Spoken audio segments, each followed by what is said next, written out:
नमस्कार. आरोग्यम धनसंपदामध्ये आपलं स्वागत. मी स्नेहिल. हायपोथायरॉइडिझम हा थायरॉइडचाच एक प्रकार आहे. यामध्ये थायरॉइडच्या हार्मोन्सचं प्रमाण कमी झाल्यामुळे हायपोथायरॉइडिझम होतो आणि चेहऱ्यावर तसंच अंगावर सूज येणं, वजन वाढणं, बद्धकोष्ठता, मासिक पाळीच्या समस्या, थकवा, डिप्रेशन, चिडचिडेपणा यांसारखी लक्षणंही दिसून येतात. मग हायपोथायरॉइडिझम असलेल्या रुग्णांनी नेमकी कोणती काळजी घेतली पाहिजे, त्यांचा आहार कसा असायला पाहिजे, यासारख्या अनेक प्रश्नांची उत्तरं आज तुम्हाला मिळणार आहेत आरोग्यम धनसंपदामध्ये.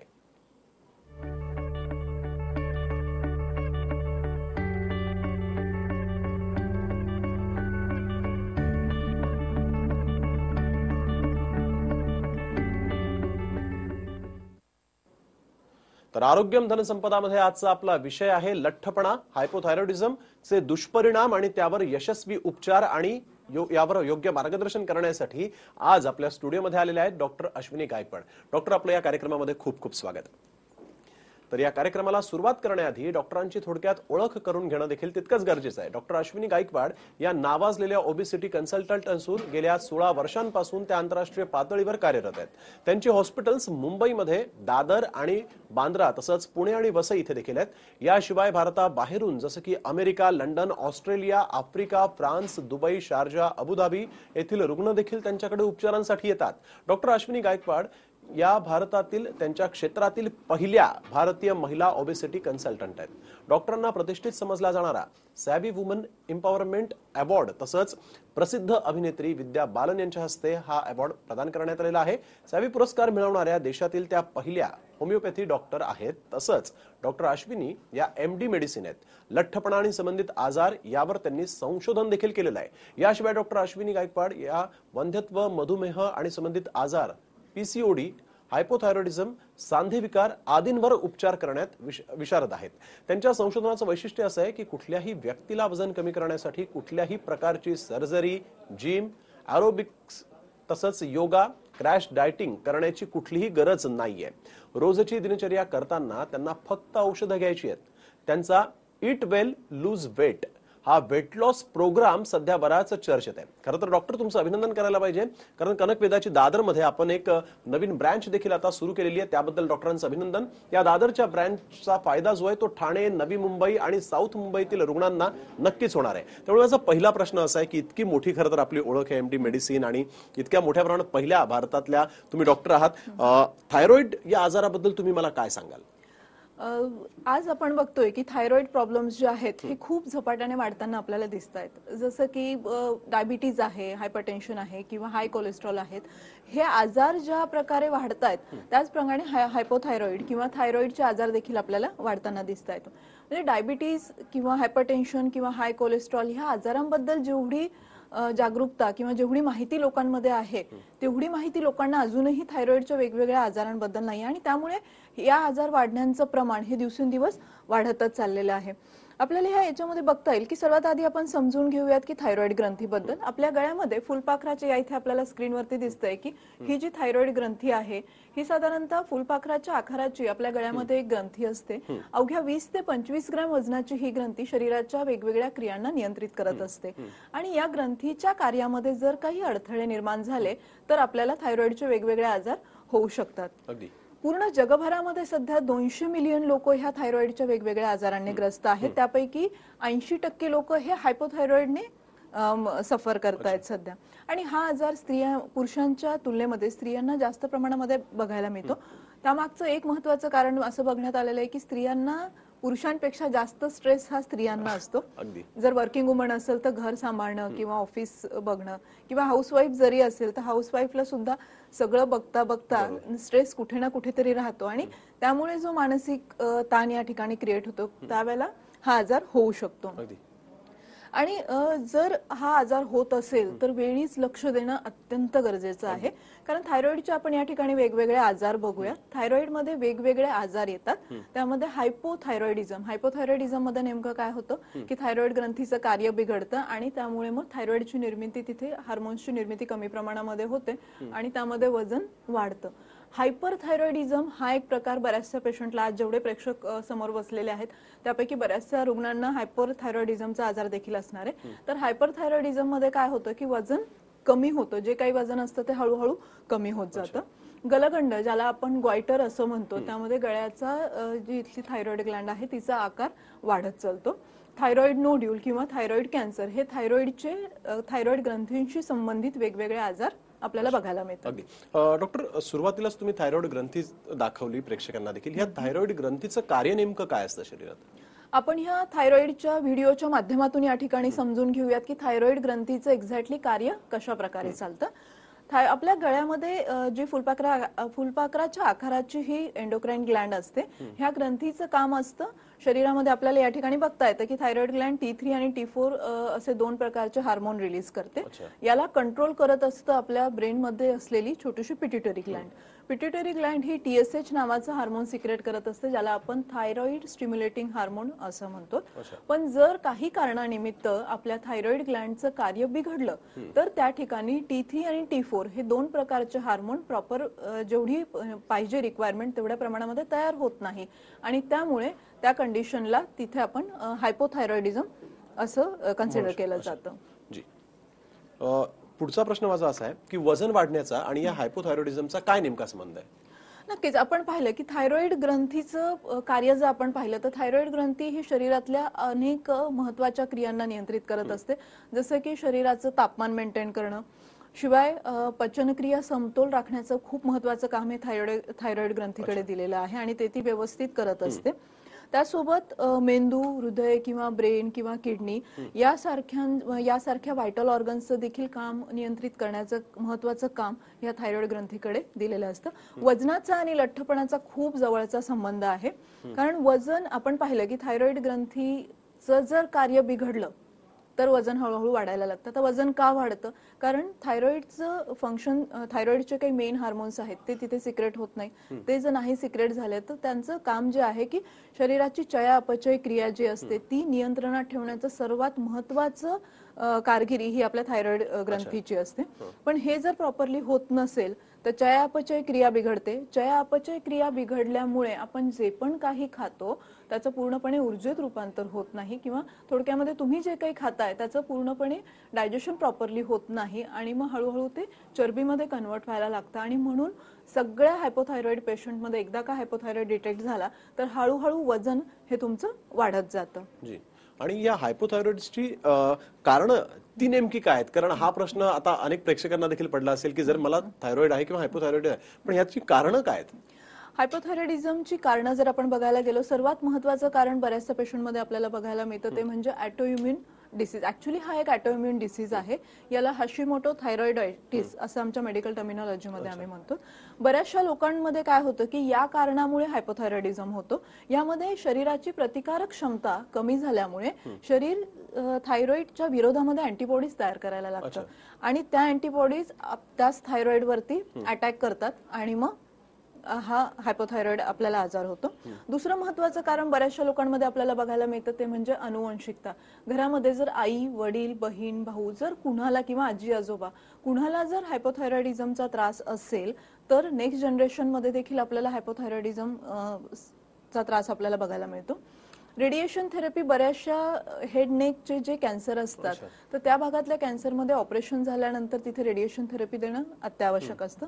मग त्या रेडिएशन थेरपीचा साईड इफेक्ट हा हायपोथायरॉइडिझम आपल्याला बघायला मिळतो. काही केसेसमध्ये थायरॉइड सर्जरी, जसं की कॅन्सर असेल, मग कॅन्सर आहे किंवा ग्वायटर 3rd स्टेजमध्ये असेल तर मग अशा कंडिशनमध्ये तिथे ऑपरेट करून खराब झालेला भाग काढून टाकला जातो. मग त्यावेळेला जर तिथे थायरॉइड ग्लँडच राहिली नाही तर तिथे प्रॉपर हार्मोन्सची निर्मितीच होणार नाहीये. मग तशा कंडिशन्समध्ये जर कॅन्सरचे रुग्ण असतील, थायरॉइड कॅन्सरचे रुग्ण असतील आणि त्यांचं ऑपरेशन झालेलं असेल तर मग त्यांना भविष्यामध्ये हायपोथायरॉइडिझम होऊ शकतो. हायपरथायरॉइडिझमचे काही पेशंट असतात की ज्यांचं दीर्घकालीन किंवा खूप वर्षापासून जर हायपरथायरॉइडिझमसाठी ट्रीटमेंट सुरू असेल तर कालांतराने त्याच्या साईड इफेक्टमुळे देखील हायपोथायरॉइडिझम पेशंटला होऊ शकतो. मॅम, इथे एक महत्त्वाचा प्रश्न आणखीन असा आहे की हायपोथायरॉइडिझम झालाय याची लक्षणं काय, ती कळेल म्हणजे ती कळतात कशी, काय लक्षणं आपण ओळखावी?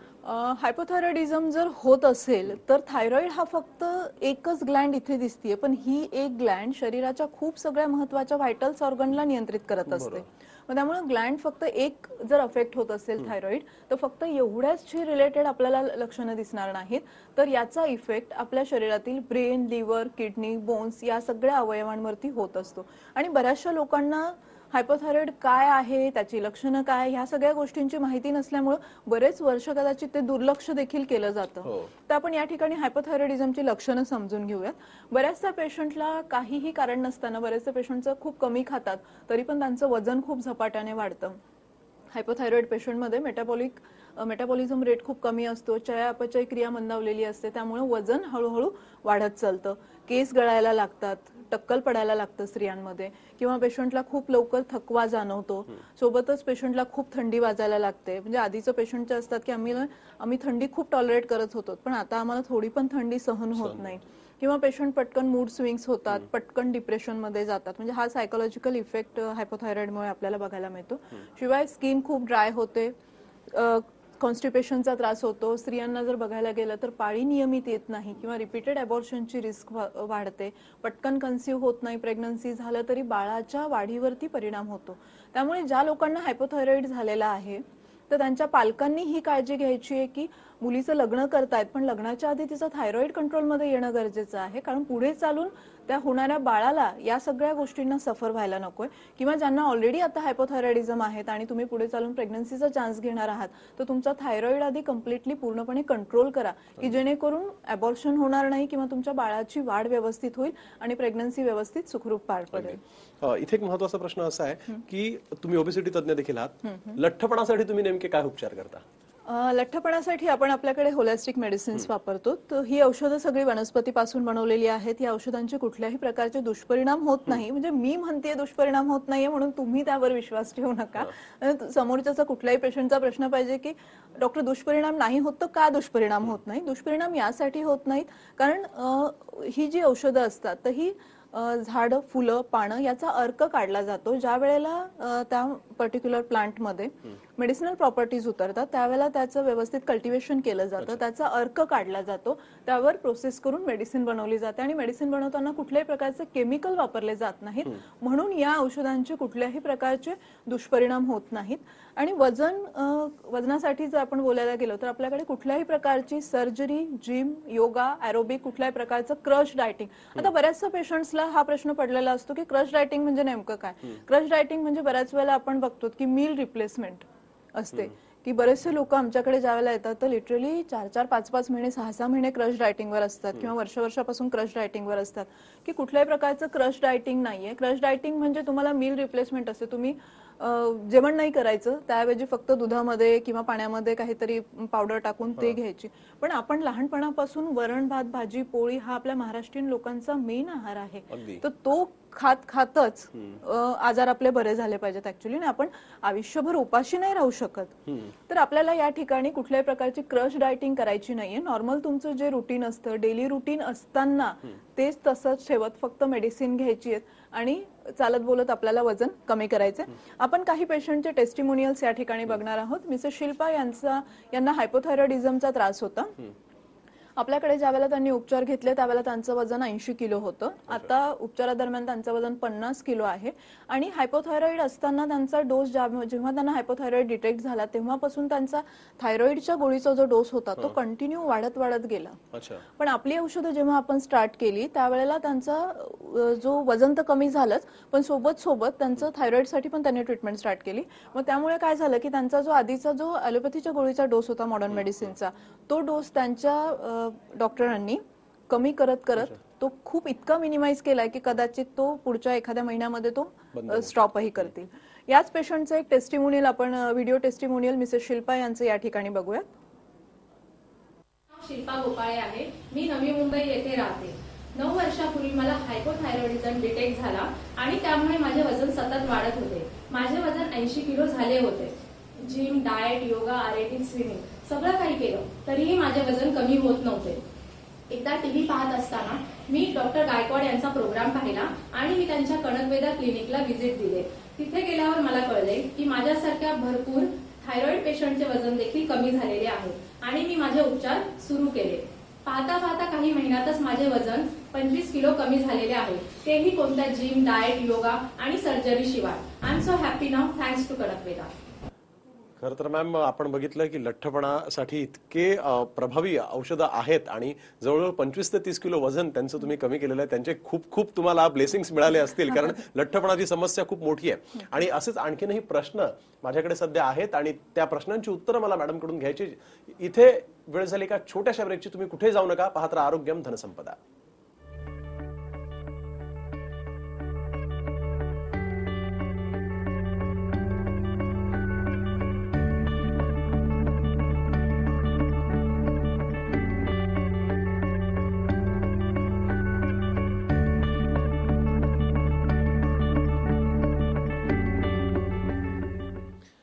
तर ब्रेक नंतर आरोग्यम धनसंपदामध्ये आपलं पुन्हा एकदा स्वागत. आजचा आपला विषय आहे लठ्ठपणा आणि हायपोथायरॉइडिझमचे दुष्परिणाम आणि त्यावर यशस्वी उपचार. आणि याविषयी मार्गदर्शन करण्यासाठी आज आपल्या स्टुडिओमध्ये आलेले आहेत डॉक्टर अश्विनी गायकवाड. डॉक्टर, पुन्हा एकदा आपलं स्वागत. खरं तर ब्रेकवर जाण्याआधी आपण एक टेस्टिमोनी पाहिली होती की तुम्ही कशा पद्धतीने उपचार केलेल्या लोकांचे. असेच अनेक रुग्ण असतील जे तुमच्याकडे येऊन ग्वाही खरं तर देत असतील की आम्हाला तुमचे उपचार जे ते पूर्णपणे यशस्वी झाले. आपण आणखी एक टेस्टिमोनियल या ठिकाणी बघणार आहोत. मिसेस हर्षदा विचारे हे मुंबईचे पेशंट आहेत. यांचं वजन 70 किलो होतं. डिलिव्हरी नंतर हे वजन वाढलेलं होतं. आपल्याकडे उपचार केल्यानंतर आता त्यांचं वजन 50 किलो आहे. मिसेस हर्षदा यांचंच एक व्हिडिओ टेस्टिमोनियल आपण या ठिकाणी बघूयात. नमस्कार, मी हर्षदा विचारे मुंबईवरून. प्रेग्नन्सी नंतर प्रचंड वजन वाढल्यामुळे आलेला इन्फिरिटी कॉम्प्लेक्स आणि त्याच्यामुळे झालेला म्हणजे इतर समाजामध्ये वावरण्यातला माझ्यातला बदल हा मला खूप जाणवत होता. आणि त्यानंतर मी डिसिजन घेतलं की आपण थोडं का होईना बारीक व्हायचं. घरगुती प्रयत्न केले पण ते तितकेसे यशस्वी नाही झाले. त्यानंतर नेटवरती मला कळलं की कणकवेदा असा एक प्रोग्राम आहे की जिथे तुम्ही बारीक होऊ शकता. तिथे तुम्हाला ते व्यवस्थित पद्धतीने बारीक बनवतात. मग मी म्हटलं की जाऊन बघूया, हा एक एक्सपिरियन्स घेऊन बघूया आयुष्यामध्ये. आणि मी आले कणकवेदाला. इथे थोडंसं घाबरतच आले. त्यानंतर इथल्या पेशंट्स बरोबर मी बोलले, त्याच्याबरोबर थोडासा एक्सपिरियन्स शेअर केला. त्यांनी सांगितलं की इथे त्यांचं वजन कमी होत आहे. तुम्ही म्हटलं अरे वा. म्हणून मग मी आज मॅडमशी बोलले. मॅडमनी खूप प्रचंड इतकं व्यवस्थित गाईड केलं की त्याने मी निर्धार केला की आपण कणकवेदा जॉईन करूया. कणकवेदा जॉईन केल्यानंतर म्हणजे तो जो नंतरचा जो एक्सपिरियन्स आहे तो इतका चांगला आहे की तुम्हाला कुठलाही क्रश डाएट करावं लागलं नाही, कुठलाही जिम जॉईन करावं लागलं नाही. आणि त्यामुळे म्हणजे नियमित मी माझ्या लाईफमध्ये जगता जगता कणकवेदा थ्रू बारीक होत होती स्टेप बाय स्टेप. आणि माझं वजन जे 70 किलोच्या वरती गेलेलं होतं ते मी 50 किलोवरती आणून ठेवलेलं आहे आता. आणि याचं पूर्ण श्रेय मी अश्विनी मॅडम आणि कणकवेदाला देईन. कारण यानंतर आता मी जेव्हा माझे फोटोज मीडियावरती शेअर करते तेव्हा माझ्या मैत्रिणी म्हणतात अरे ही तूच आहेस का हर्षदा. कारण 18 वर्षापूर्वी जेव्हा आपण कॉलेजमध्ये एकत्र भेटत होतो त्यावेळेला तू अशी म्हणजे जशी होतीस तशी तू आता परत दिसतेस. नेमकं केलंस काय. तर हे जेव्हा मैत्रिणीकडून ऐकायला मिळतं ना तेव्हा जो म्हणजे जो आनंद होतो तो अगदी म्हणजे वाखाणण्यासारखा. म्हणजे मी कोणालाच शेअर करू शकत नाही की मला किती छान वाटतं की जेव्हा मला कोणी इतकं बारीक म्हणतं.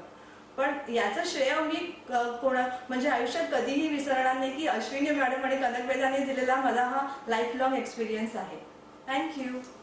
आणखी काही पेशंटचे टेस्टिमोनियल आपण या ठिकाणी बघणार आहोत. मिसेस भारती हा पुण्याचा पेशंट आहे. त्यांचं 87 किलो होतं. हायपोथायरॉइडिझममुळे त्यांचं वजन वाढलेलं होतं. आपल्याकडे उपचार घेतल्यानंतर त्यांचं वजन सध्या 52 किलो झालेलं आहे. ते आपल्याला या ठिकाणी बघायला मिळते. मिसेस कदम यांचं वजन 85 किलो होतं. उपचारानंतर ते 55 किलो झालेलं आहे. मिसेस कुलकर्णी यांचं वजन 80 किलो होतं. उपचारानंतर ते 51 किलो झालेलं आहे. मिसेस निकम यांचं वजन 75 किलो होतं. आपल्याकडे उपचार घेतल्यानंतर त्यांचं 50 किलो वजन कमी झालं आणि या सगळ्या लोकांचं जे वजन कमी झालेलं आहे हे एवढं 25 किलो वजन त्यांचं हार्डली एक वर्षभराच्या आतमध्ये कमी झालेलं आहे. आणखी एक पेशंट या ठिकाणी आपण बघायला मिळतात. 78 किलोवरून 48 वरती गेलेले हे पेशंट. 30 किलो वजन त्यांचं कमी झालंय. हार्डली एका वर्षाच्या आतमधले हे त्यांचे रिझल्ट्स आहेत. तर डॉक्टर, खरं तर एक प्रश्न आता प्रेक्षकांना देखील पडला असेल, इतके 100% उपचार तुम्ही करताय, हे उपचार हायपोथायरॉइडिझम वर तुम्ही नेमके काय करता, काय उपचार आहेत हे? सर, आपण आपल्याकडे जसं वेटसाठी आपण होलिस्टिक मेडिसिन्स वापरतो तसं आपण हायपोथायरॉइडिझमच्या पेशंटसाठी सुद्धा होलिस्टिक मेडिसिन्स वापरले जातात. या औषधांचे देखील होलिस्टिक आहेत, त्यामुळे कुठल्याही प्रकारचे साईड इफेक्ट याचे नाहीयेत. आणि हायपोथायरॉइडिझमचा कुठलाही पेशंट जर फर्स्ट डिटेक्ट होत असेल, त्यांना फर्स्ट स्टेजमध्ये जर डिटेक्ट झाले आणि डिटेक्ट झाल्याबरोबर जर पेशंट ही मेडिसिन स्टार्ट करत असतील तर त्यांचा हायपोथायरॉइड हा कंट्रोलमध्ये येण्यासाठी त्यांना मदत होते. म्हणजे बरेचसे पेशंट्स असे आहेत की ज्यांना थायरॉइड डिटेक्ट झालेलं होतं, त्यांनी कुठेही न जाता ताबडतोब येऊन ट्रीटमेंट स्टार्ट करतात आणि ट्रीटमेंट स्टार्ट केल्यानंतर 2-3 महिन्यानंतर त्यांना रिझल्टमध्ये रिपोर्ट्समध्ये ते रिझल्ट दिसतात की आधी वाढलेला थायरॉइड आता एकदम नॉर्मल झोनमध्ये गेलेला आहे. म्हणजे सगळ्या प्रेक्षकांना मला हेच सांगायचं की जर आपल्याला हायपोथायरॉइडिझम आहे आणि हायपोथायरॉइडिझम जर सुरुवात होतीये आणि हायपोथायरॉइडिझम सुरुवात झाल्याबरोबर किंवा तुम्हाला सध्याही हायपोथायरॉइडिझम खूप वर्षापासून आहे, पण जर तुम्ही ही औषधं घेत असताल तर नक्कीच आपल्याला हायपोथायरॉइडिझम हा त्या कंट्रोलमध्ये ठेवण्यासाठी आपल्याला मदत होणार आहे. अगदी खूप खूप धन्यवाद डॉक्टर, तुम्ही इथे आलात आणि आमच्या प्रेक्षकांना बहुमूल्य असं मार्गदर्शन केलं त्याबद्दल. तर आरोग्यम धनसंपदामध्ये आज इथे वेळ झाली इथेच थांबण्याची. कुठे जाऊ नका, पाहत राहा TV9 मराठी.